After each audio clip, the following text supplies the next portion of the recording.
All right, guys, we're going to start a little bit early. We're not going to do the contest until, let's see, the top of the hour here. But I thought since there were so many people in the chat, and I just got off of Outdoors on the Air chat with Tim, N9SAB, and Tracy, why don't we just go through some of the comments before we get going?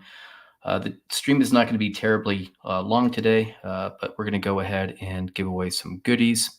So again, in 10 minutes. So I think the first person today was Turd Ferguson. Thanks for showing up. For anybody who is an SNL fan from the good old days, there was a great skit with Burt Reynolds and even Sean Connery. So I always get a big kick when Turd shows up. We've also got Cypher. He's doing some really cool stuff with ALE and I believe an integration with ATAC. So I'll have to meet up with him at some point. We've got Chris, Radio and Life. He says, dang, wish I didn't have to work. Yeah, sorry. We're not giving away too much on this one. So we'll do something like this again in the near future. Who else have we got here? We got Wes. Hello, everybody. Hey, bud. Thanks for joining. Brian was in the other stream with Tracy. It's actually a kind of a fun stream where they were going over kind of the top field radios for 2024. And believe it or not, the winner was the Xiegu G90, followed by the 857, 705, and I believe the 818. So that was a lot of fun. So go check out Tracy Outdoors on the Air. Let's see, Brian, it's too early to answer the TTP trivia question. Yeah, right now it's too early. We're going to wait till 7 p.m. But I'll give you guys a teaser if you want to stick around. I don't want to keep anybody past their bedtime. It's past mine. So just for fun for everybody, regardless if you don't support me, you're just on YouTube, or if you're on Buy Me a Coffee, we're going to do a kind of a swag kit. So I've got the no random contacts. Typically, these just go out to people that I actually make a targeted or deliberate contact with. I do very limited runs of my antenna bags that I collaborated on with Tim. So these are great little gear bags. You guys will see this in the video that's dropping tomorrow. I brought about 5 or 6 of these with me to Huntsville. And then to pair with it, just a TTP morale patch and a sticker. So I'll go back over this at the top of the hour when everybody joins. But if you're not interested in winning that package, maybe the stream might not be for you. But would appreciate if you guys stick around and hit that thumbs up button. James, greetings from the road. Gaston, you are busy tonight. Yeah, you know what? And I actually have a 9 p.m. Pacific Daylight Time meeting with my company. I was gone at the Huntsville Hamfest and was gone for about 6-7 days, and work just piled up, and I have to work with the team to do some content migrations and some data nerd stuff that I'm not looking forward to. So I'm just had a full cup of coffee made. Yeah, I saw the pics. Thanks for saying those, James. So it was actually kind of cool at Huntsville. I was able to meet a lot of the members, a lot of fun. Met actually Ham Radio 2.0 Jason. We had a really good time. And Jason just sent me a text message and was asking me about what I do for EMP protection. I did a series of shorts that kind of went out of control maybe a year ago. But all I really do, to answer your question, Jason, is I get the EMP bags from disasterprepare.com, and they have different size bags. And what I'll do is remove the antenna, the battery, and I'll put the radios individually in those with about 3 turns, some tape, and then I'll date it. And then I stick it in a EMP waterproof duffel bag on top of it. And I've done some testing as best I can, and it seems to pretty much kill the signal. And the only testing I did was with Yaesu Arts. Basically have a beacon inside of all of that stuff, and even with the antenna and the battery, no signal leaked out. Hey there, Mike. Thanks for joining us. Good to have you. And we already said hello to Cypher. Matthew, KD9WSD. Hey, cheers from Wisconsin. I was closer to you a few days ago back in my home state of Arizona. And we have Clazier. Hello. Fight Me. SNL, not S&M. Yeah, did I say S&M? I meant SNL. Saturday Night Live. And then the geekiest guy. Hey, how goes it? Yeah, it goes pretty good, man. And then we've got Mike N2MAK. Hello, everybody. Mike was also in the stream with Tracy Outdoors on the air. Steve, evening, sir. Oh, yeah, it was great. So, like, I met a lot of people. Can't remember how many call signs came my way, but I do remember you, Steve. It was a pleasure. Chad, welcome. Team XLR8. Good evening from South Pennsylvania. Yeah, we've got a good group tonight here, everybody. Rick, hello from North Carolina. Yeah, I was just out that way. I'm wondering if you have Buc-ee's out by you. That was a wild experience. I think I went to the Buc-ee's. Let's see, what was it? In Alabama, they had 110 pumps, and the best way I like to describe it is if you guys are old enough to remember Vacation with Chevy Chase and Wally World, it feels like Wally World, Walmart, and a gas station had a baby. And I told my wife about it when I got home, and apparently she's been following it forever, and she's binge watching YouTube videos because we're getting one in Glendale, Arizona. I didn't know anything about it. Otherwise, I would have loaded up on goodies for the wife. John, good evening. Somebody else from North Carolina. All right, you guys rock out there. I'm going to head back out to your area next year for Huntsville and maybe kind of work a few different states. And North Carolina is on the list. Troy, good evening. Got my buddy Dick. Hey, what's up, man? You and the kids are the only ones who call me G-Man. Definitely keep doing it, though. Got Chris, Radio and Live. Cool. Oh, Shane. So if you have not seen his channel, he's got an amazing channel. I had the pleasure of also seeing him in person while I was at the Monsanto campground in Alabama. Blazing Bird, Cyber Turd. All right. You guys are going to have to forgive me. I don't typically moderate myself, so reading and talking at the same time is not my strong suit. The Brocam, hey all. Hello, sir. Robert, howdy. Well, we're piling up here. Guys, I'm not giving away that Panasonic on this one, so it's just a little bit of swag to just thank you guys all for the support. Hey there, Tim. Lance, howdy. Hey, buddy. Andrew, greetings from NorCal. All right, whereabouts in NorCal? Ham Radio Do. Oh, all right. Another plug, guys. So when I was in Huntsville, Alabama, met a bunch of the YouTubers. I kind of consider myself an outsider to that circle, even though I know a few of the guys. But I met this couple, Mike and Becky, and they have a little channel where they do mostly CW, actually exclusively CW and POTA. Check them out. I don't know if I can put their channel here. I was just about to. Don't want to. Hammer Do on YouTube. They'll pop right up. But great little channel. There's Jason again. Let's see here. Who haven't I said hello to? Just got here. What did I win? Nothing yet. We're going to go over it here in a minute. This is the official startup time. I'll try to work through. I guess I'm not working through all the comments. Wow. Maybe we'll do that later. So I'm going to skip down. All right, guys. So it's 7 o'clock Pacific Daylight Time. And what I wanted to do was just have a little contest for everybody that has here tonight. Apparently, you can't do giveaways without being, I don't know, sued.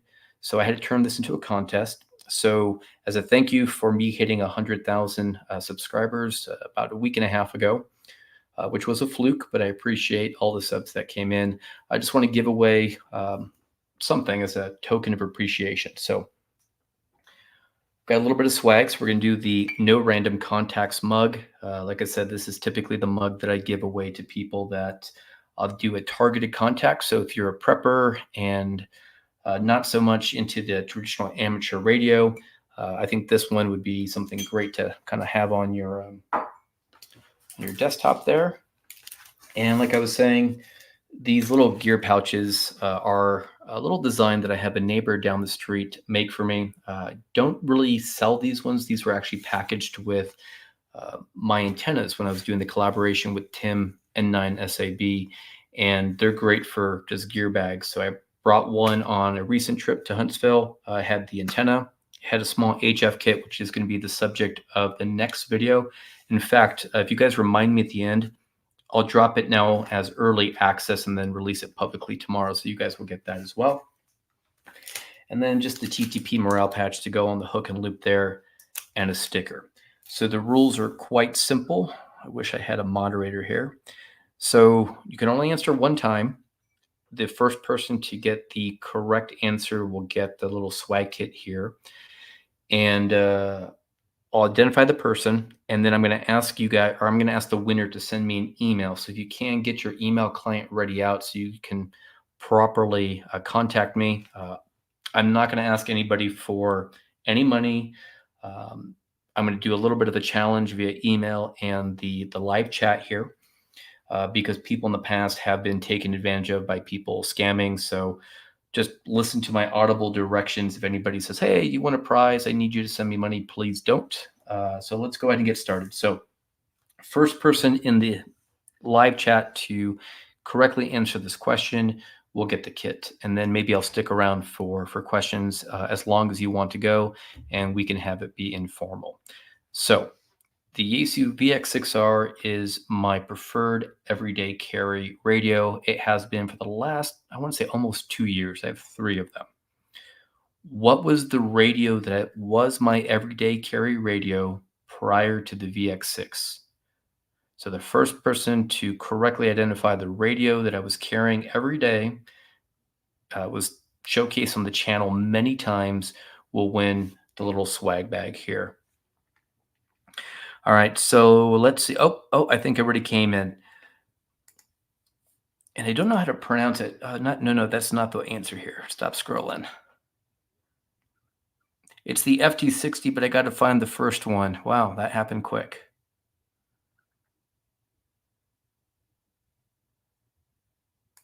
Okay, it looks like it was Ken.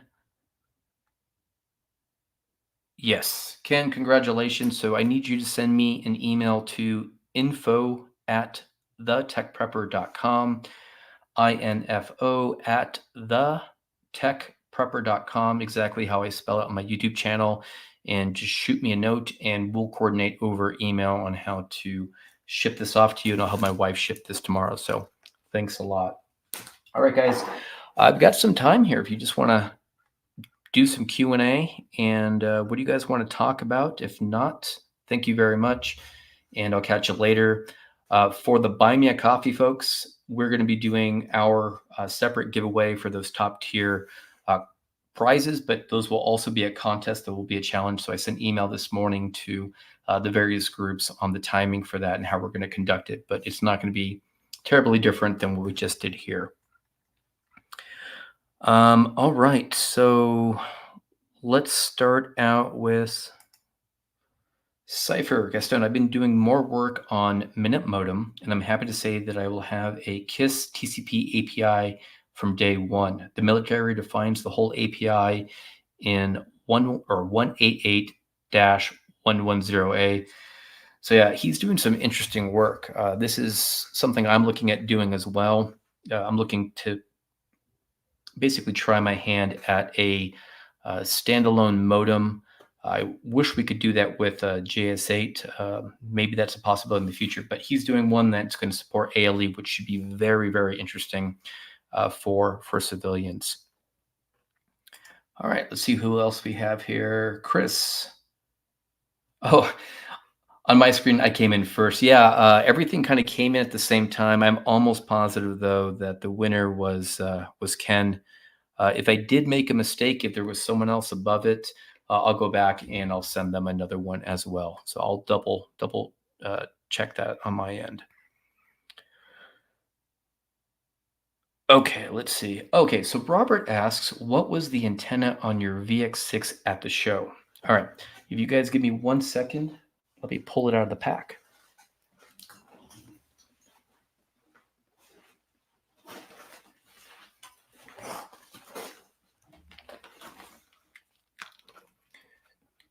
So I did a video about 2 years ago, and I compared a bunch of different antennas for the VX6. And while a lot of people like the Signal Stick by Signal Stuff, I do as well. For my particular application, the problem I have with them is that I'm typically either jogging or hiking, and it poses an eye hazard, whipping me in the back of the head or potentially in the eye. So I couldn't do that. I also didn't feel comfortable losing the IP67 rating by changing out the antenna. So I stuck with the rubber duck antenna because my test showed that for what I do out here in the Sonoran Desert, it works pretty well and it maintains the IP67 rating. Now, when I was at the Hamfest in Huntsville, I had this thing sticking out of my waistband, and I had this little, about this $15 holster there, and it worked pretty well. It's got a little loop. It almost feels like a drop leg holster, and didn't like the feel. So I also picked up a stubby antenna, and it's the Comet SMA 209er. And again, I look at everything like a tool. And since we had a group of guys that were sitting on a simplex frequency, I was traveling with the Armor Lock folks. We were basically either at the hotel directly across from the venue, or they were working the booth. So the stubby was all I needed on VHF to actually be in communication. So I'm going to keep this in my kit, but I'm rarely going to use it unless I find another situation where I have a kind of a close-in operation with a group of other members. This thing does not really have a whole lot of gain to do very much. In fact, when I was outside with Jason KM4ACK, I was trying to hit Monsanto and get into WinLink. This little guy wouldn't do it, but the stock rubber duck antenna did. So try to look at everything like a tool in the utility it provides. So to answer your question, SMA 209 by Comet was what I was carrying. Great question. Yeah, Andrew, damn fat finger syndrome got me. Yep, I'm with you. Same issue over here.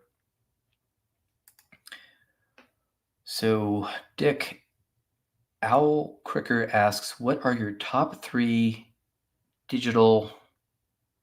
What's E-C? I'm going to need some help on this one, guys. I don't know what E-C is. Oh, Mark's a local. Hey, buddy, thanks for joining up. Also appreciate you jumping up to silver. So good luck with the contest next week. So he asks, what antenna analyzer do you use in the shack and in the field? So unfortunately, I sold the one that I really like in the fields or at home so I could have the one I really needed in the field. So one of the first investments I made when I started in amateur radio, because I knew I would want to build simple wire antennas and experiment with a lot of different antennas, was the Rig Expert Zoom 35. Yeah, the Zoom 35 AA. So that allows me to go up to 35 megahertz. And it is a wonderful size, nice display, really easy to use. The only issue I had was that one, I couldn't use it for VHF, and I wish I had that, but it was not the kind of thing that I wanted to bring in the field, even though I did. So I sold that at a Hamfest back in January, and I picked up the Rig Expert 230. And the reason why I went with the 230 is that I really don't do a whole lot of work with antenna builds for UHF. And 230 is more than enough to get me up to 220 megahertz and all the way down to HF. And the stick is nice because it's super compact. It is fairly rugged. And since I do most of my operating in the field, it's the right one for me. I would say that you have poor eyesight, don't want to deal with a little screen. You're primarily going to be in the shack or the vehicle. I actually found that the larger Rig Experts work the best. And then depending on how much money you want to spend, I would say go up in megahertz to where you need to. They start to get very, very expensive as you start to go up in frequency. All right, so Wes asks, I've been trying to get a DigiRig mobile to play with WinLink Packet and FT60. Any advice? So yes, it does work. I believe I did a video series a while back called Wired Digital Mode So Hard, and I covered the DigiRig mobile extensively on that. These days for HTs, I'm actually preferring, and actually I fully standardized on the new DigiRig Lite. And the cool thing is you can use the same cables that you have for your FT60. Let me go ahead and actually put a link if you guys want to help support the channel. Give me 1 second here. We're going to go to the video that I'm going to drop. Actually, you know what? We're going to do two things. Here is early access for you guys for my Huntsville video. So no ads if you guys watch this tonight. Hopefully that made it through. And then here is the DigiRig Lite that I've been talking about. And like I said, the mobile you can make work, but this is a whole lot simpler. And I've got one here in the little HF kit that's the subject of the next video. And the cool thing about this device is that it has a built-in Vox circuit, which means the audio that's coming out of your either mobile device or laptop or tablet will actually drive the PTT here. And this does work with the FT60. I'm using it with the VX6. I tested it with the Baofeng, tested it with the Anytone. I haven't run into a radio where it doesn't work. I used this with the True SDX2 for HF. Didn't want to deal with the USB interface. So my recommendation, if you just want absolute simple for the FT60, break down and just get the simpler DigiRig Lite. Use it with the existing cable that you already have for your FT60. And then the only thing I would recommend is on the FT60, make sure your volume is about the 11 to maybe 12 o'clock position, and you should be good to go. And you'll know it's working, especially on transmitting, if the little red light here comes on. If not, you just need to drive more audio out of the application on your phone. And I have two videos, one on WinLink or WODE, WinLink on Android, and another one on APRS Droid on using this, where I gave the exact configuration for both of those. Guys, I got to tell you, I love these questions. Good stuff. Yeah, and then Jason Hammerday 2.0, who's an amazing YouTuber. I had a blast hanging out with him. He was a great host. Yeah, the DigiRig, or DigiRigs in general, are the bomb, but the Lite is my preference. And I would say the only reason to get the Lite over the classic mobile is if you don't need cat control. In fact, I'm finding these days not having cat control to really simplify kind of my off-grid comms. So the geekiest guy asks, at West, you have the right angle jack on the right end. I know it matters. Those cables have a 2K resistor on one side. Okay. This is why I need a moderator. All right. Sorry for, hey, Gaston, what are your go-to antenna, or what would your go-to antenna be for a Manpack multi-band setup for ALE? Easy. It would be a end-fed half wave. And mostly because I will just remove the frequencies that they are not resonant on. So I have been playing with Ion 2G, and it's a software-based version of ALE. So for those of you guys who don't know, ALE is what the military uses and several other NGOs, and it stands for Automatic Link Establishment. And it's designed to, for lack of a better word, scan and basically work with multiple frequencies on multiple bands, and it's constantly scanning continuously. And it's looking for the best frequency to use so that the operator doesn't know what band they need to be on. They don't have to understand, when a band opens or is closed. It just brute forces it for you. So the challenge with the ALE is that you need to have an antenna that's typically very flat, like SWR less than 2:1 across the spectrum. But the problem with that is that you sacrifice efficiency. And the antenna that a lot of the people, like the ones that are part of like the Mars program, via pick your, whether it's the Army or the Navy, is that it's very inefficient. But it is completely flat across the entire HF spectrum, inside and outside of amateur radio. And I actually put one on the roof, which was a terminated, tilted, folded dipole. And the problem is, at 100 watts, it was not an effective antenna for me, and I refused to pay to $5,000 for an HF amplifier. What I found was the Chameleon Chaw lefts, the lightweight end-fed sloper. Mine is from 10 through 80. Works incredibly well. I don't run a tuner, and the only band that's actually above 3 to 1 is 60 meters. I just remove 60 meters from that. So yeah, my preference would be I would just go with a end-fed half wave, no tuner, and just remove the frequencies that you're not resonant on. Colin and VK, I like the standard Yaesu antenna. I even put the same one on my hotspot and boosted the range a lot. Yeah, I mean, don't knock it. The out of the box one works really well.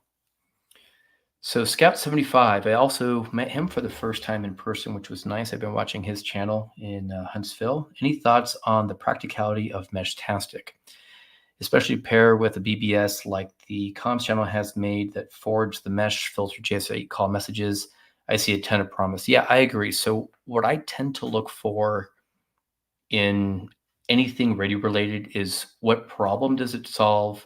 What utility does it provide for you? And how effective can you be with it? And I think Meshtastic, in my opinion, is great to get people that do not want to get into amateur radio, that want to basically have a distributed network where they're not relying on a third party.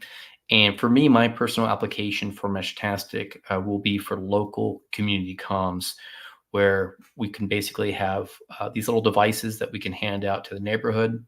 So we establish a good mesh network here, have the encryption. And the reason for it is just about everybody in, or I guess anywhere these days, knows how to use a smartphone with a messaging app, and it just keeps it simple. Now, for long range communication, it's not the thing. I know that, LoRa stands for long range. I think that is a very subjective. When I think long range, I'm thinking of the work that I do on HF, where I'm doing usually county or regional or even nationwide comms without infrastructure. I just don't see Meshtastic being able to do that. So different tool. My take is definitely for local comms. Okay. Let's see. KB9MTD. Aaron, when does JSA call at TTP timing? And when is... All right, he may be asking, what is the JSA call at TTP timing and message format?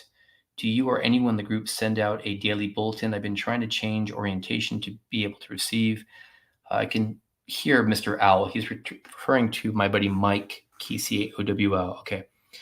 So we have a couple of groups in JSA call under, I guess we're calling it TTP, and we have a call group called at TTP. I can really only speak to the guys that are in the Southwest. So that is Arizona, New Mexico, Utah, a little bit of Texas, and some of California. And we basically sit on 40 meters daily on the watering hole frequency, which is 7.078, the default frequency, upper sideband.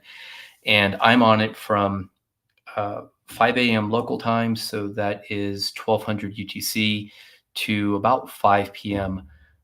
Pacific time. So around the 2300 UTC range.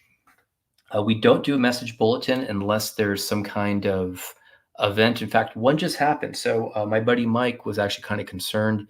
He received reports while I was in the last live stream that we had a bunch of inclement weather coming in. In fact, I didn't even know why the heck the house was kind of like rattling.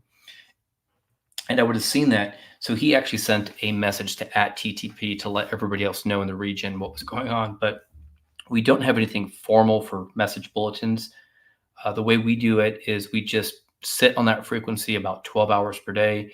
And then we like to use the MSG or the message format, mostly because then we get a visual indicator when people are leaving messages on our machine rather than sitting at the terminal. So I will tell you, if you try doing a direct message to me that's not using the MSG format, I will never see it because my station is directly behind me. Let me see if I can. Yeah, you can see that little tough pad right there in the corner connected to the 7200. So that's the best way. And then I don't know what other people in the other regions are doing. They may have something a bit more formalized there. K5WXP. Have you considered packing a shortwave receiver in your kit for bug out? Already do. I have a County Com and a Texan 330, nice and small, rechargeable, and they have SSB. I think your VX6 is also all band receive. Yeah. So that's part of the reason why I will continue to use the VX6. So it doesn't do sideband, or it does not do sideband, but it does do AM shortwave receive, and it works pretty well with a little bit of a long wire. I used to carry a little tiny receiver from Radioddity, but it was a nightmare. Like the thing never worked. It was always running out of batteries. So the other reason why I like the VX6 is that it takes a direct. Actually, where is mine? I think I put it in my trail kit for tomorrow's run. But it'll take a direct DC input to either run it or charge the battery. And it also takes a AA tray with two AA batteries. It'll transmit at half the power, but it's hands down my favorite MCOM VX6. Every time I have an opportunity to buy one from someone for a really good price, I buy them. I have 5 of them now. And I'm a big trail runner. My primary VX6 that I've had now for almost 2 years has, I think it's approaching 4,000 trail miles. And I get salt and sweat on it directly every single run. It's been out up to about 118-degree ambient temperature, and that thing will absolutely not die. So yeah, it's great for monitoring. It does the NOAA weather broadcast and all that good stuff. So absolutely fantastic. Let's see here. What do you carry with you should you need to make repairs in the field, or do you rely on antenna redundancy in case of an issue? Excellent question. So the field antenna that I use, that's in every kit, is basically the BNC binding post. They call them Cobra heads. I've shown this on the channel many times, and it has a red and black lead at the top, and my antennas can take about just any wire into that. And then I do field math to calculate how long the dipole needs to be. And I use very simple math. I don't even use the 4-6-8 rule. For example, if I'm doing I want to make a 40-meter dipole, I literally just, since a dipole is a half wavelength, we'll take 40, I'll divide it by 2. That's 20 meters end to end. Each leg is 10 meters. 10 times 3.3 goes to feet. I have 33 feet on each side. So that's just kind of how I think. The wire that I also use is a silicone stranded wire. And I've shown this on the channel. I just use my fingers to basically push the end and pull it out. And the insulation comes straight off with no tools. I've done that in the field many times. In fact, the targeted contact I did with T-Rex arms, my antenna actually broke on a trip to Zion, and right before the window had almost no time. And without using any tools, what I'll do if there's like a break at any point, I'll strip off insulation on both ends, and then I'll use a fisherman's knot to secure those together. And I just twist over the exposed wire, and then I typically have some electrical tape on hand just to bind it up. And I've noticed that a few inches being chopped off one end never really impacts the antenna. So I don't carry tools. Everything is designed to be fixed just with my bare hands. So very minimal on my side. So Chris, any word on JS8 or WinLink no random contacts training game? Not sure what format you're going to use. So I don't know if you're referring to the little challenges I put together on the Buy Me a Coffee side, where I have the list of different activities that are mapped to like different experience levels, whether you're a tech or a general, or you just want to do analog or digital. We haven't given it much thought. We are planning at some point to take our regional 40-meter net that we do on Saturday mornings. All are welcome to attend. If you guys want to join, send an email to KC8OWL, Kilo Charlie 8, Oscar Whiskey Lima, and look him up on QRZ and send him an email. But every Saturday, we have a VoiceNet on 40 meters, and the frequency is published there, lower sideband. And we try to build up a matrix of all the operators. And him and I were talking about we probably should have like a standing JS8 net to start. So I think that'll be coming for sure. In fact, when I was in Nashville, all of the JS8, I use JS8 exclusively, mostly because it's just the most effective mode to use with low power. I also used WinLink on that one to coordinate new combo windows. So check out that video I dropped a little bit earlier in the stream.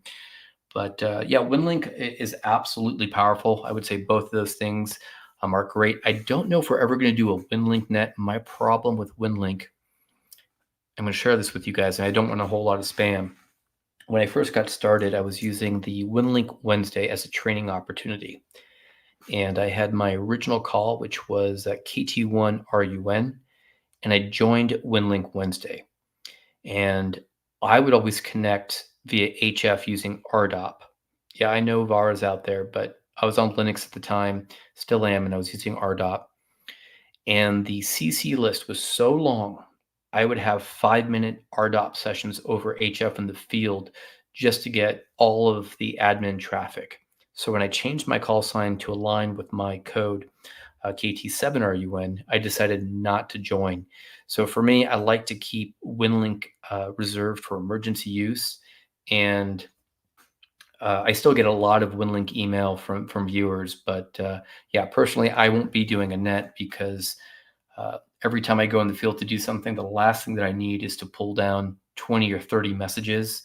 It's not so bad when I'm on VHF using Packet these days or Vara, but it's really rough in HF, and I've been burned a few times. Okay. I wish I had a moderator. My buddy Mike went to sleep. Let's see here. John, I need to compare what settings you used on Wode. I'm beta testing the new version, of Radio Mail and can't connect to the local gateway. The squawks are really short, and I think that's the issue. Okay, so the video that I did with the DigiRig Lite, my videos were entirely focused on Android just because I pretty much did a full switch 4 months ago. So I did not incorporate any testing since I'm not on an iPhone anymore.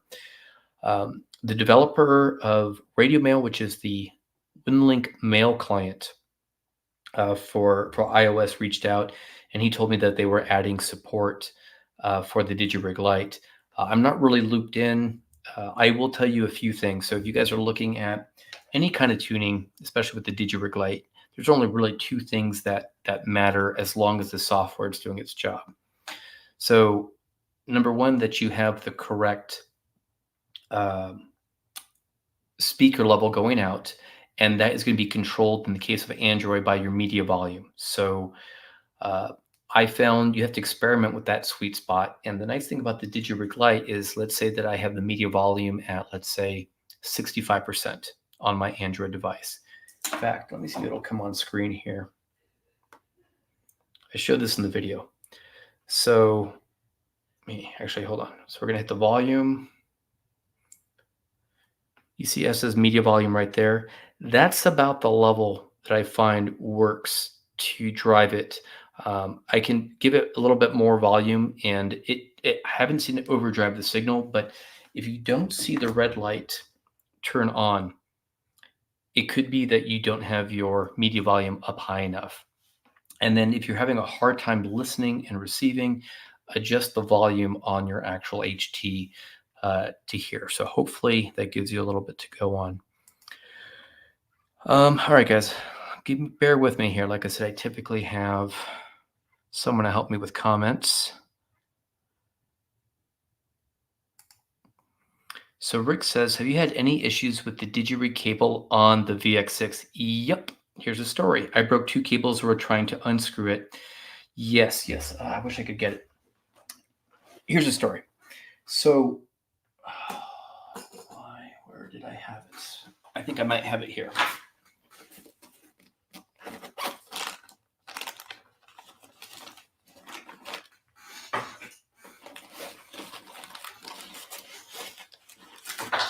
I was actually looking for a new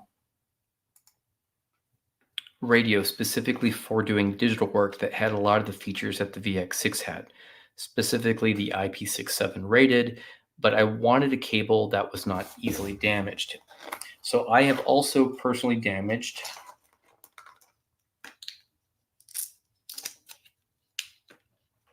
two of these cables. So this is the VX6 cable, and it's not so much an issue with, I think, where you get them, because the Mobilink TNC4 cable for the VX6 and the one that Dennis has have the same issue.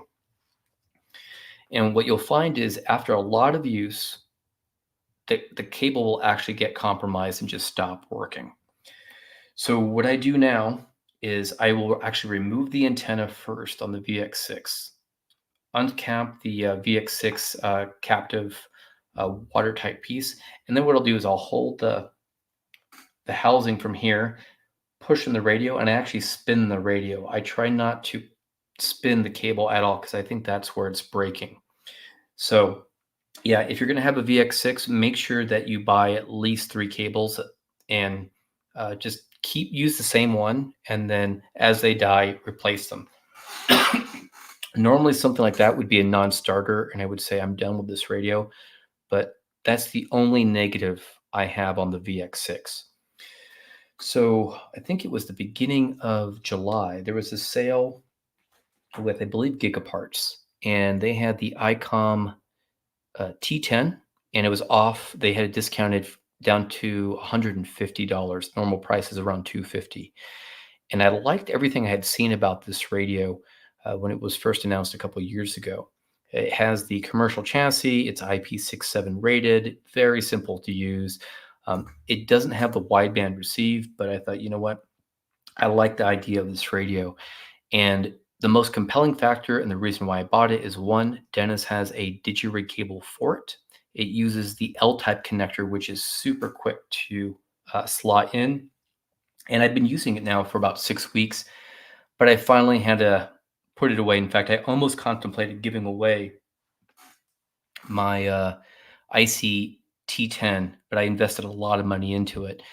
And the reason for it is that there is no way to fuel charge that thing. It comes from the commercial line, so there is no USB-C based battery you can buy for it. There is no AA battery tray you can buy for it.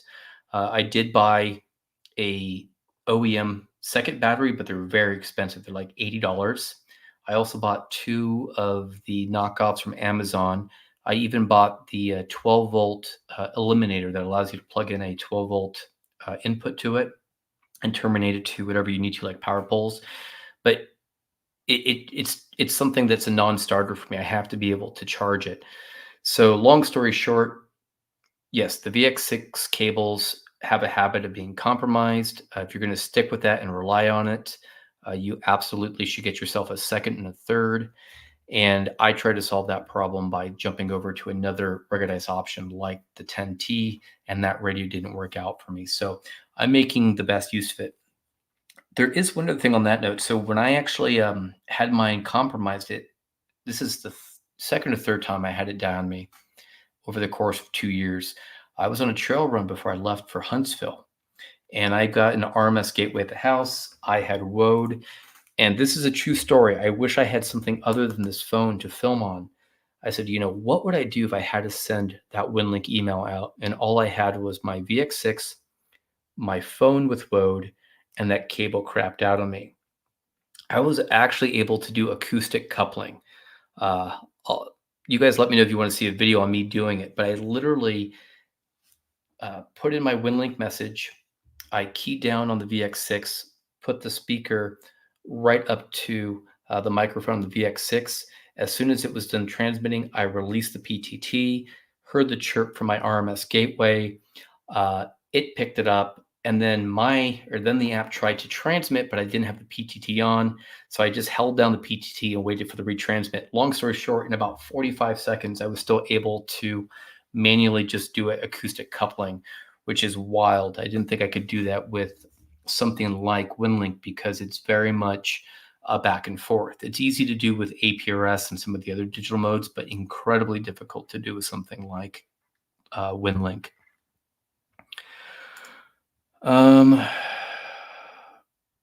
Let's see, this is from Ham Radio Tectonics. Question, Gaston. Great to speak to you at Huntsville. You spent my money on that battery holder for the 705.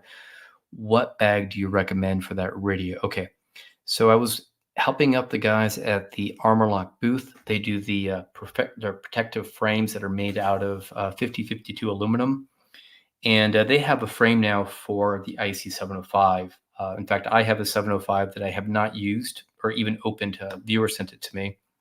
But Seth from Armor Lock also sent me their MBS 1280, which is their Kydex holster for the 1280 group cell. And it's actually kind of nice. You can have a 10 amp hour like Dakota lithium iron phosphate battery, and it'll have a hinge that will actually affix to the 705. Long story short, I don't have a bag in mind yet. When I get to the 705, I will find a bag that is appropriate for that. Spoiler alert, the way that I'm approaching that is that bag, or that radio, since it's a bit delicate, will not be a man-packable radio for me. I think I'll use it more as something that comes in and out of the vehicle and I take to a campsite when car camping. And given that form factor, my bag requirements are, I kind of want it fitted with maybe an accessory pouch. So I'm going to be looking at handgun range bags. So small, rectangular, kind of high bags that you would find at a shooting range and take it from there. If nothing exists, I may try my hand at designing a very simple prototype for myself. And then I may do a small run of a 705 bag, similar to what I did with the earlier runs, and not produce maybe more than 20 or 25. But yeah, I've got a 705 bag. It'll likely be a custom job, but in the absence of that, take a look at something like a range bag. Great question. So Kilo 9 Papa Alpha asks, what battery are you running with your FT857D in the Manpack setup? So for that radio, I typically would never run more than 20 or 40 watts. So I didn't have to deal with the high current draw. At that time, I was usually running a 9 amp hour Bioino. But in the last year, since I've been dealing with more of the 50 watt Manpack mobile rigs like the Anytone, can't see it, 578 back there, I'm actually running now the Dakota 10 amp hour battery. They're actually very inexpensive. They're $69. In fact, you can get them much cheaper. There is a coupon code floating around the internet, and I've seen them a lot cheaper. In fact, I had a member find a code that had 2 of them for $99. So the only thing with the Dakota 10 amp hour lithium iron phosphate battery, I recommend that everybody basically make their own cable that will basically have have F2 connectors going in. I just went to the hardware store and got a package of those. I got some, I think 10 or 12 gauge zip cord. And then I did 2 pigtails for Anderson power poles. So one to go into the radio and then one for ease of charging. Okay, so Haley Wilcox says, super green about comps. I have no idea where to start. Hey, I was with you there 4.5 years ago. I literally made my first contact here on a Baofeng radio. I would say the most important thing is just to get started. And I'm a big fan of getting into amateur radio because it does give you the biggest bang for your buck. So if you need something that's if your requirements for getting to radio are going to be being able to communicate more than maybe 30 or 40 miles, I think that's the only route to take, to be honest with you. But I would start by doing what I did. That's the only advice I can give you is I bought the Gordon West Technician Class Handbook on Amazon and studied up for that. In that book, he will tell you everything you need to know to where to find a test, what to expect. It has the question pool that are good for 4 years. And then I would augment that with hamstudy.org. And once you get your technician class out of the way, the test is either going to be free or cost you no more than $10. I recommend getting yourself, and this is going to be travesty, but I think the Baofeng UV5R for 20 bucks is a great starter radio. There is an entire accessory market for it. And if you find you like radio, then certainly upgrade to a higher end radio. But for less than $100, get yourself a Baofeng UV5R, the Gordon West Technician Handbook for the current 4-year period, and then use hamstudy.org. Chris Bricker asks, are you going to do any videos on the Manpack 705 from Armalock? Yep. But like everything I do on the channel, it's when I'm ready to do it. All the videos that you guys see on my channel are watching me as I'm actually working on my current projects. And I've had that 705 now literally in a safe location, unopened, unused, for at least 3, maybe 4 months. I've got the frames ready to go. I've got the MBS battery compartment. I have the battery. I've got all the accessories. And the first thing I'm going to do is figure out how to man pack it. It'll be this year, but I don't know when. I'm hoping late October. I'm taking a month off work. My employer is letting me take a month off unpaid, like I did last year. So October is going to be my month of working on my MCOM tools project and finally, hopefully getting out the next release of that ready to go. And I'll be looking at the 705. The bag may take some time, especially if I go custom, but let's say end of October, I'll have the 705 video ready. But I'm sure after this last event in Huntsville, you're going to see other people showcasing that. I know that Jason KM4ACK bought just the bare frames. Jason, Hammerdude 2.0, he's on the stream now, if he's still here. He bought the entire kit. And, Carlos. Carlos had a cool little incident jumping out of an airplane in Huntsville where he lost his FT5DR at 14,000 feet and it hit a house. But anyways, long story short, I saw his rig. He's got a nice little fanny pack he uses to jump out of an airplane, and he bought a 705 frame. So that's a good form factor. Check out that video. So I'm sure they're coming. Like I said, at least 3 YouTubers I know.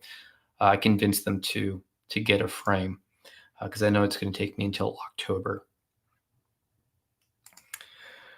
Joseph, been getting into Arden quite a bit. Pretty fun and lots of applications. Yeah, so Arden is one of those things that I've wanted to get into. For me, it's more ham adjacent. I have a bunch of Linksys, was it WRT54G routers? I've got a pile of them. Anytime I go to the Goodwill to buy used books, that's my thing. I will pick up one of those routers, and I usually get them for $1 to $3. So I plan to revisit Arden in the future and load them up on all of those used Linksys systems. So yeah, they're good if you need high bandwidth. I'm kind of curious about the BBS scene on those things. Oh, sorry guys. Usually I have a moderator. This is really tough for me. All right, so Rodney Hunt, do you recommend the Zygo radio after the T-Rex Labs problems during your comms test as a budget setup? Absolutely, I do. I don't know what condition that radio was in. Isaac bought that radio 2 years before I had it. He did ship it to me. I put the frames on. Everything was in working condition. I shipped them back. In fact, it was in the frames, in the bag, and in a hard shell Apache 4800 case.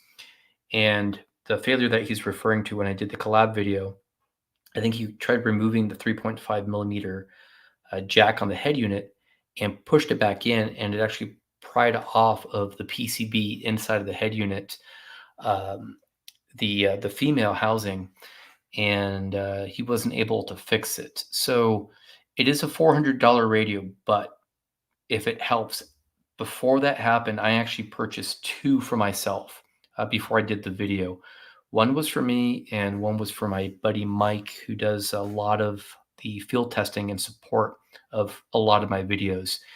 He's been using it in constant operation since before that video went live. In fact, I gave mine away to my brother-in-law 2 weeks ago, who was recently licensed. And what I like about the G91, it's a great first HF radio. At $400 US, it's hard to pass up. It has a waterfall. It has a built-in tuner that's absolutely amazing. It has an SWR bridge on it. Works great for digital. And I hate to say this because I'm a Yaesu guy. It outperforms, at least on the people that I work with, that IC 7200 behind me is a expensive radio, and I get better, or I was receiving better audio SSB signal reports with the G90, and the compression when turned on, beautiful. So yes, I absolutely recommend it. For me, it's not. I can't use it for my personal use based on how I operate. Everybody's use case is different, but yeah, I can't recommend that enough given the radios that are currently available on the market right now. So Mitch asks, have you tried implementing JS8 in any other programs? Absolutely. Yeah, I've been tinkering with that stuff for a while. I started writing a general library for Android, but I found the lack of good spec documentation. So actually, I've integrated JS8 with multiple custom applications because it has a TCP and a UDP server. There is good news. Don't quote me on this because I haven't researched it, but the creator of JS8, Jordan Shear, posted on Reddit. So you might want to look for this post where he's apparently doing a clean room implementation of JS8 that is unencumbered by the GPL license, which means I think he's producing a library, but don't, or he is producing, I think he's producing a library. Don't quote me on it. So what that means is you can absolutely take that and put that into the development of an Android specific application. And if you do that, let me know. I do have some channel funds. I've been looking for a place to, for anybody that's going to do that work so that I don't have to do it. I wouldn't mind, providing some support on the Tech Prepper side for a JS8 specific application. So that'll be my gift to the community for everything you guys have given me. All right, guys. So I have to tell you, I'm happy to go as long as my voice doesn't run out. And I have to actually jump into a meeting in about an hour and 10 minutes from now. That's my hard stop. But I'm going to keep going as long as I can here. This is kind of how our member live streams go every month on Buy Me a Coffee. So George just received my ham ticket. Congratulations, George. Because of YouTube channels like yourself. Thanks again. Keep up the great content. You're welcome, buddy. I got to tell you, I don't know what I would have done if I tried to get my license before YouTube. There was never anybody in my circle that I really knew that was a ham. And having, people say, this is the worst time to be alive because of everything that's going on. I don't think that's true. This is the best time to be alive, especially if you're interested in tech. And YouTube is an absolute treasure trove of information. So yeah, congratulations. Okay. So Matthew asks, what is a good price on the US market for VX6? So brand new, they go for $250. I would say 200 probably is too much unless they include like an extra battery, they include the accessories, they include the programming cable. So I would say $200 that has at least a few accessories is a good price. If it is bare radio and in good condition, I wouldn't pay more than $150 for it. But that's just how I am here. Let's see. Wow, you guys are really keeping me busy here with the comments. Nicholas, recently found your channel and joined the ManPack playlist. Any plans to bring back the TTP ManPack with integrated cable pass-through? Maybe. The problem is I've got a full-time job. I don't even know how I keep this YouTube channel going. This morning I started at about 3 a.m. to edit all of the footage and get that out the door this morning for the members before I started my day.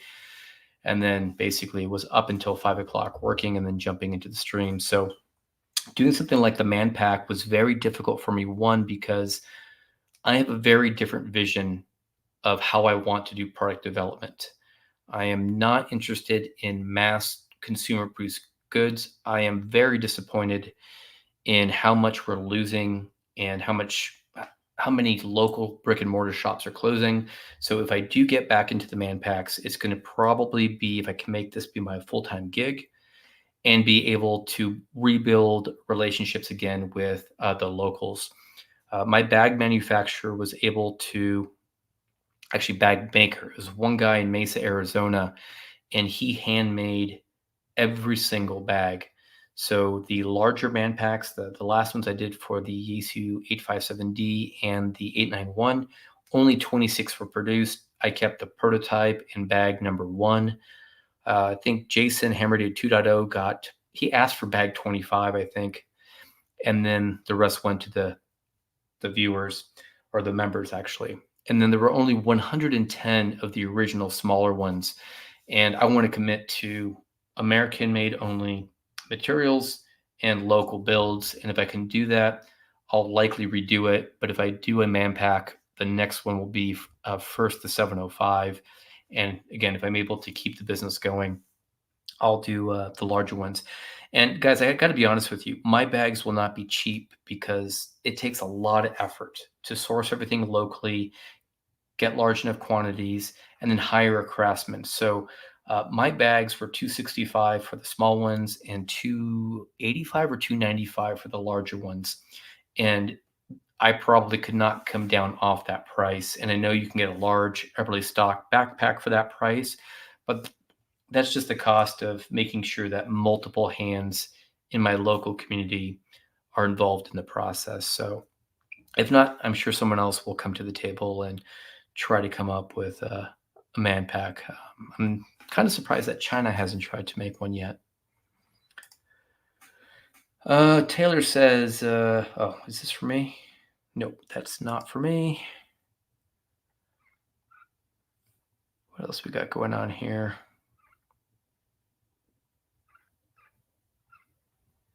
I need a moderator. Is this a new one here? All right, so Andrew says, I apologize if this has been asked, but do you know anything about filing NextNav? I do not know about anything on the 900 megahertz spectrum, unfortunately, but maybe someone else in the channel does. Oh, Tim. All right. Tim, N9 SAB. Speaking of excellent Americans in the Midwest, Tim makes wonderful antennas. And him and I were the ones that he collaborated with me to build my TTP MCOM link dipole and the no random contacts anti-field day work tribander for 12, 17, and 30. I suggest you guys hit up his store. In fact, let's send him some love. The video that I'm dropping tomorrow publicly that you guys got to early access, I used his antenna with great success. So that one is the TTP MCOM link dipole. That's the 5-bander that I co-designed with him. Let's see. I think I've got a couple more I want to share with you that are kind of fun. This one was the anti-field day tribander I just mentioned. So we want to make sure that Tim never has to go see an office again. And then I'm going to quickly try to pull up the one, actually it should be in this video here. Yeah, this is the 10, 15, 20, and 40 meter end-fed half wave that is showcased in that new video. And then since we're here is the video link again for anybody who joined late. This is ad-free for my kind of commo trip I did to Huntsville while I was homeless for about 5 or 6 days. So Ghostman DKA says, how did I miss seeing you at Huntsville? Glad you were able to make it. First time. How did you like it? Okay, so yeah, it was my first time. I wish we could have connected. I was hanging out with the Armorlock booth. I helped those guys set up and tear down, and primarily spent some time meeting the other YouTubers and just making the rounds. I loved it. I'm going back next year. In fact, I wish I'd known Carlos was going to be there. I think he's a Parachute Portable is his channel. And he's off. Oh, I'll bug him again. I don't know how much of a commitment, but I want to jump out of an airplane with him next year during the the next Hamfest, probably the day or two before, and try my hand at doing some HF portable with my man packs. But yeah, it was great. It was a lot of great vendors, a lot of good people. Everybody was super nice. I stayed at the Embassy Suites right next door. It made things very easy. Did some operating right out front, as you guys will see in that video. So yeah, we'll connect next year. I was kind of concerned about the OPSEC this year, so I did not announce it. But next year, I'm going to make some plans for security around the property in advance so that I can leave and hire some people to guard the house. All right, let's see here. Ooh, good one. So Chris Baker says, I like your True SDX case on your next video. Did you print that yourself? No, I don't have a 3D printer. So you guys will see this in the next video, but this was my entire HF kit, and I was able to maintain contact with my buddies in the Southwest with just the True SDX. And like I mentioned in that video, typically this radio is not for me, but I had a lot of constraints, mostly on the travel side, and had to go very lightweight, so I could not bring my 818. So I decided on a whim to purchase the True SDX, and mine came in bright orange. I've got the Amazon link in my video description. So I decided, you know what? I might break this because I'm that kind of operator. Before I do it, why don't I take it apart and try my hand at my first camo paint job? And it was really simple. I disassembled the case. Basically, there's 1, 2, 3, there's 6 sides, really quite simple, and took it all apart. Didn't really treat the plastic. Went to the hardware store, and for about $12, I bought 2 cans of, what kind of paint was it? The first one was khaki, and the other one was espresso. And I hit it first with the khaki. I didn't even let it sit overnight. I basically, and since we only have single-digit humidity here, I sprayed all of the components one time, made sure they were really nicely coated. Came out about maybe an hour or 2 hours ago, sprayed it again, flipped them, rinse and repeat. They were pretty dry by then. And then my wife said, hey, why don't you use the avocado mesh netting that you get when you buy avocados or lemons? And I literally put that over the top and then just hit it with the darker espresso. So you can kind of see the pattern that it did there on the back and on the sides. And then just for the heck of it, I did the same thing to my Talent Cell battery. So no, it wasn't a 3D print. The kit that I linked, I think it was about $138. And I just went ahead and did the paint job because the case was orange, and that's not going to fly. So Drew B, good evening, TTP, new subscriber. Thanks, buddy, and a Buy Me a Coffee supporter. Okay, so we're doing the contest on the next live stream, which is Saturday, August 31st at 7 a.m. local, 1400 UTC. So that'll be fun for you, especially coming in. So much to learn. Dove into the hobby feet first about 9 months ago, and getting my General and my first radio, an FT710. That's a great first radio. Don't do what I did. I started out with the 818ND, which I still have, and operating QRP was a nightmare. I almost gave up on the hobby, and I found the only way to operate QRP, if you guys want a spoiler alert, is doing summits on the air. I had to make my station appealing and my station fun and desirable for other people to work. And I think the same might apply for POTA, but I think POTA, you might need more power. But what I found with summits on the air was, since I was already climbing a peak that was fairly high, I was in an environment that had a very low noise floor. So it really had no issues. And I did that for about a year and a half before I kind of just connected with Armor Lock, and they said, hey, you should try Manpack operation. And then the rest is history. Then I started to solution other products around that combo. But yeah, definitely welcome, Drew. I appreciate you. Really, I was demonetized January of 23. Yeah, January 23. And really, it's all of the Buy Me a Coffee supporters that are keeping everything going. I couldn't buy the gear that I buy without you guys. I wouldn't be able to buy hardware to do the software development, wouldn't be able to do all of the videos. So it really helps in getting closer to potentially doing this full time. And speaking of supporters, this guy's an Uber supporter. This is Michael. He's on Buy Me a Coffee, and he sent me his 705 about a year ago. So the initial plug-and-play support, which I still haven't released for MCOM tools, was only possible due to his letting me borrow that rig. So the 705 is supported. Steve, if you joined late, I'm targeting now that I'm taking October off again, the R3 release for MCOM tools with the plug-and-play support for basically almost anything with the DigiRig Lite or mobile.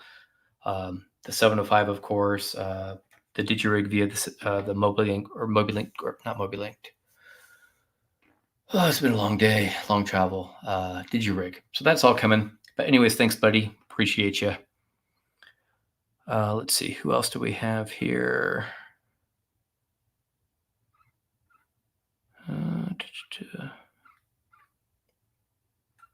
Might have to jump all the way down to the bottom.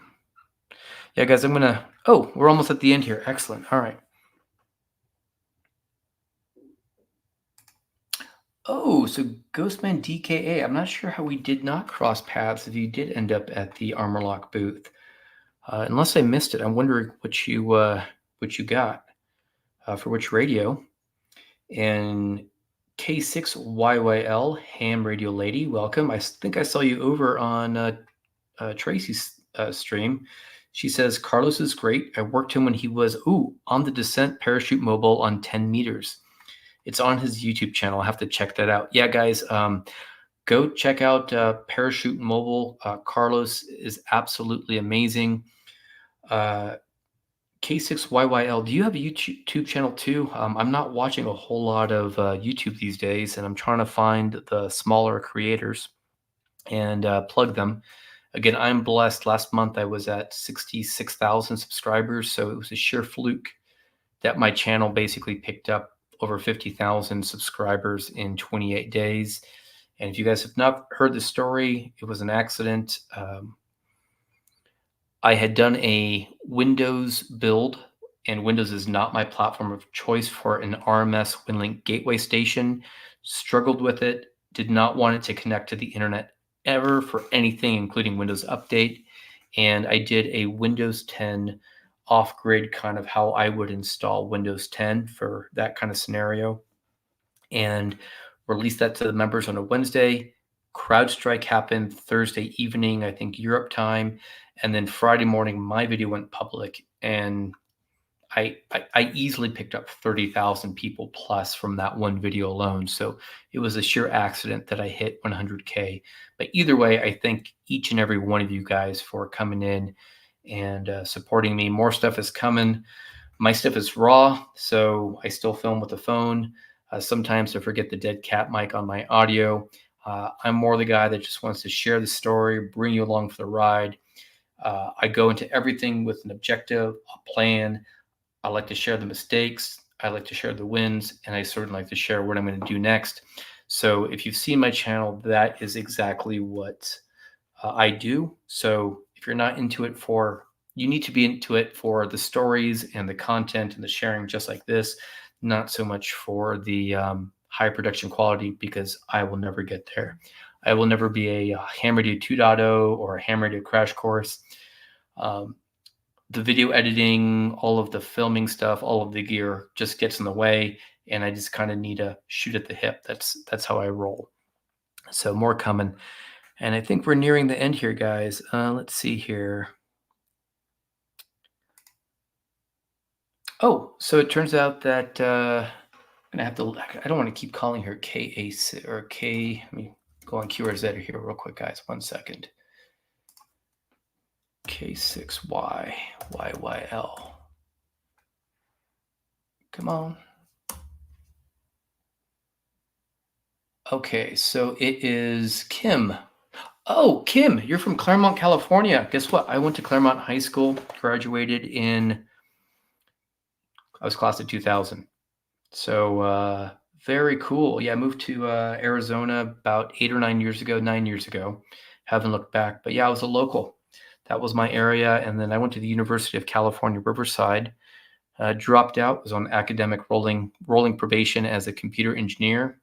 Thought I wanted to do technical writing. Became an English major. Couldn't deal with explicating Chaucer and a few other things, and ended up just kind of working for the university as a Unix admin. Got into Java programming. Anyways, the rest is history. But so cool that you have a channel, and also that you're local to Claremont, California, my old haunts. And then she says, I have some talks with one of my Elmers and also some monitoring different frequencies and some mist stuff with camping mixed in. I love 6 meters quite a lot as well. Yeah, 6 meters is interesting. VHF low is kind of fun, and I always love it when camping is in. So I'm going to take a note here to look for your channel and maybe a binge watch this weekend. And guys, we have 2 more comments. I'm going to close after I answer these 2 unless anything else comes in. If I did miss your comments, I apologize. I usually have someone else moderating, but it is past his bedtime, and typically mine as well. Mr. Goodrex says, buy the VX6 new. They are great value while still available. Yeah, that is my concern, and that's why I always tend to buy one. I would also say get the VX6 or get the Mars Cap mod at the same time, especially with HRO. They'll do it for you. It'll open it up. You do get reduced power, but it will allow you to transmit FM on 6 meters, which is really powerful. And it's $250. And I got to tell you, that radio, that's a 20+ year radio. It's never going to die on you. And Yaesu has a very, very bad habit of discontinuing the greatest rigs that have ever been produced for portable prepper work, in my opinion. The 857 should have never been discontinued without a replacement. The 818ND should have never been discontinued without a replacement. And I am honestly surprised that they haven't discontinued the VX6. It is hands down my favorite radio and won't die. Oh, all right. Very cool. So Kim, 87. Okay, so a little bit younger than you are, but awesome. Small world. Not a lot of camping videos. No worries. I'm always out to support a fellow YouTuber, and especially someone from my home city. The geekiest guy. It looks like we might have back-to-back hurricanes in Hawaii. I'm gonna make sure everything is charged. Yep, keep those batteries topped off. All right, guys, I made it to the end of the comments. Thank you so much for all the support. This was our 100K kind of like swag contest. It's not a illegal lottery. We actually did use a skill to send that one off. Anyways, guys, I'm going to say 7 threes, more to come. Stay well.